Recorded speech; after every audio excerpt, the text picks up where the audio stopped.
श्री गुरुचरित्र कथासार अध्याय 5. श्री गणेशाय नमः. श्री सरस्वते नमः. श्री कुलदेवताय नमः. श्रीपाद श्री वल्लभाय नमः.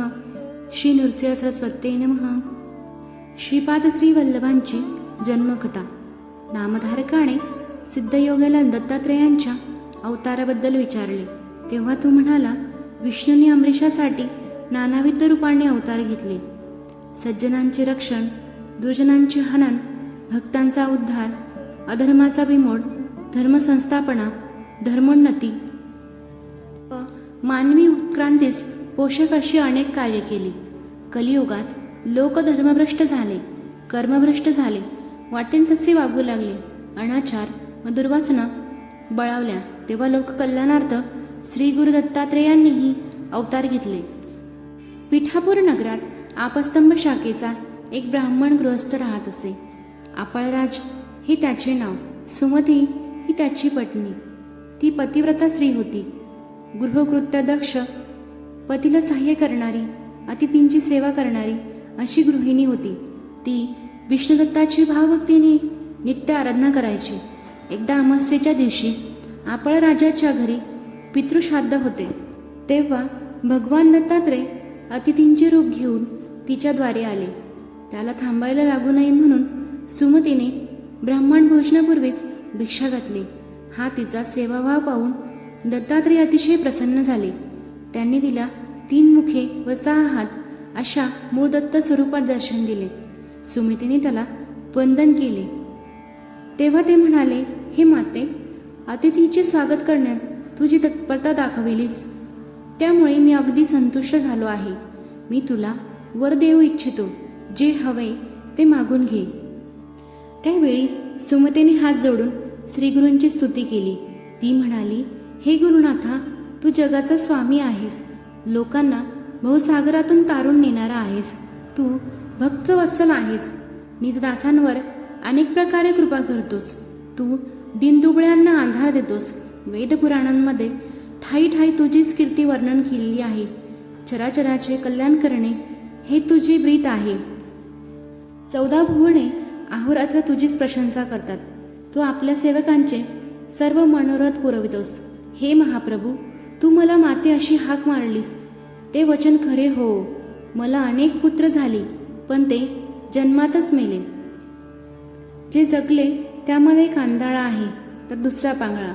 असे पुत्र असून नसल्यासारखेच आहे. मला त्यांचा काय उपयोग? माझा पुत्र तुझ्यासारखा ज्ञानी, जगाला वंद्य देवासारखा आणि परमपुरुषार्थी असावा अशी इच्छा आहे. ती तू पूर्ण कर. तेव्हा पुढील काळात भक्तोद्धाराचे जे महात्कार्य करायचे आहे त्याचे स्मरण करून श्री गुरु दत्तात्रय तिला म्हणाले, माते, तुला अपेक्षित असा पुत्र होईल. तो महाज्ञानी व महातपस्वी असेल. तो तुमचा व तुमच्या कुळाचा उद्धार करेल. या कलियुगात त्याची मोठी कीर्ती होईल. तो तुमचे दैन्य घालवेल. मात्र तुम्ही त्याच्या कलाने घ्या. त्याचा शब्द मोडू नका, नाहीतर तो तुमच्याजवळ राहणार नाही. असे वरदान देऊन दत्तात्रय अदृश्य झाले. सुमतीला आनंद झाला होता. आश्चर्य वाटत होते. तिने पतीला सर्व वृत्तांत सांगितला. तेव्हा तो म्हणाला, सुमती, दत्तात्रेयांनी तुला आई अशी हाक मारली. तुला त्याच्यासारख्या सर्व उत्तम गुणांनी युक्त पुत्र होईल असा वर दिला. त्या अर्थी तेच पुत्र रूपाने तुझ्या पोटी जन्म घेतील. आपले भाग्य आज फळास आले. त्यावेळी दोघांचाही आनंद गगनात मावत नव्हता. सुमतीच्या मनात थोडी रुकरुक होती. ती पतीला म्हणाली, नाथ, माहूर, करवीर, पांचालेश्वर या ठिकाणी दत्तात्रेयांचा निवास असतो. ते नाना वेशांनी भिक्षा मागतात.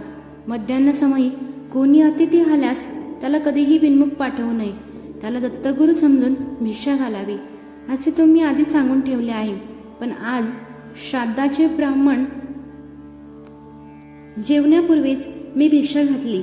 यात माझे काही चुकले का? आपळराज म्हणाला, अगं, तू योग्य तेच केलेस. श्री गुरु दत्तात्रेयांनी आपल्या घरी भिक्षा मागितली. दत्तात्रय म्हणजे साक्षात विष्णू, त्रिमूर्ती अवतार. त्यांचे तुला दर्शन झाले, वरप्रसाद मिळाला. तू धन्य आहेस. आज आपले सर्व पितृगण कृतार्थ झाले आहेत. आता ते स्वर्गलोकी जातील. काही काळाने सुमती गर्भवती झाली.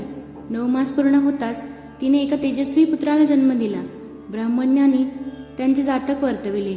हा मोठा तपस्वी होईल, जगाला मार्गदर्शन करेल, याचे जगद्गुरू म्हणून कीर्ती होईल.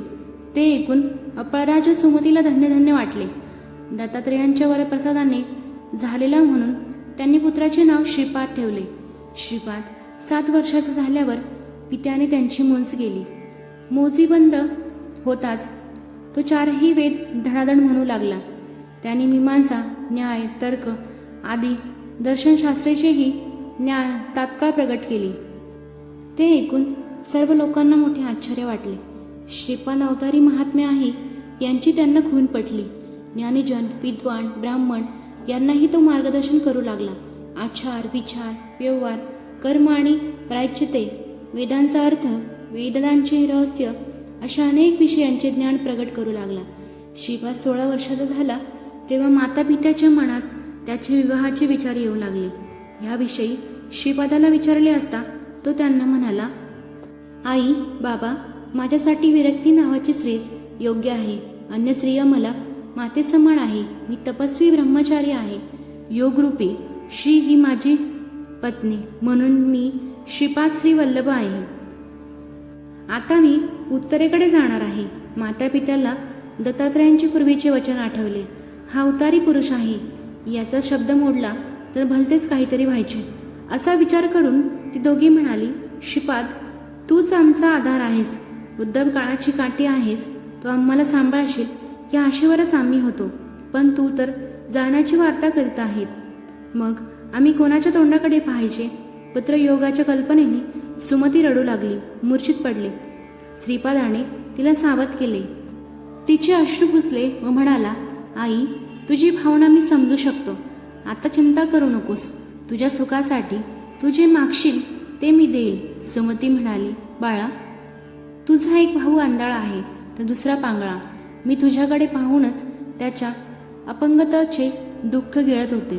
तू आमचे दैन्य दूर करशील अशी माझी अपेक्षा होती. श्रीपाद म्हणाला, एवढेच ना, मी आत्ताच तुझे दुःख घालवितो. त्याने आपल्या दोन्ही भावांवर अमृतमय कृपादृष्टी टाकली तर काय आश्चर्य. परिसाच्या स्पर्शाने लोखंडाचे सुवर्ण व्हावे तसे त्यांचे दोन्ही बंधू अव्यंग्य, सदृढ आणि सुंदर झाले. त्यांना सर्व प्रकारचे ज्ञान प्राप्त झाले. त्यांनी श्रीपादाचे कृतज्ञतेने पाय धरले. श्रीपादाने त्यांना वर दिला, तुम्हाला पुत्रपुत्र होतील. तुम्ही सुखात व आनंदात राहाल. मातापित्यांची सेवा कराल. इहलोकी सौख्य भोगून शेवटी मुक्त व्हाल. त्याने मातापित्यांना आश्वासन दिले, हे तुमचे दोन्ही पुत्र शतायुषी होतील. त्यांना कन्या व पुत्र होतील. यांच्या घरी अखंड लक्ष्मी नांदेल. यांची मोठी कीर्ती होईल. यांचे वंशज वेदशास्त्र संपन्न, सदाचारी व प्रतिष्ठा प्राप्त होतील. मला साधूजनांना दीक्षा देण्यासाठी उत्तरेकडे जायचे आहे. मला जाण्याची अनुज्ञा द्या. माता पित्याच्या डोळ्यात पाणी तरळत होते. त्यांना वंदन करून श्रीपाद क्षणार्धात अदृश्य झाला. तो गुप्तरूपाने काशीस आला. तेथून बद्रिकाश्रमास गेला. तिथे नारायणाची भेट घेतली. त्याला मी कार्यासाठी मनुष्यरूपाने अवतार घेतला आहे असे सांगितले. मग तो तीर्थयात्रा करीत गोकर्ण क्षेत्री आला. अध्याय 5 समाप्त. फलश्रुती. हा अध्याय नित्य श्रवण व पठन केल्याने अतिथी संतुष्ट होतील, संतती पराक्रमी होतील. श्री गुरुदत्तार्पणमस्तु.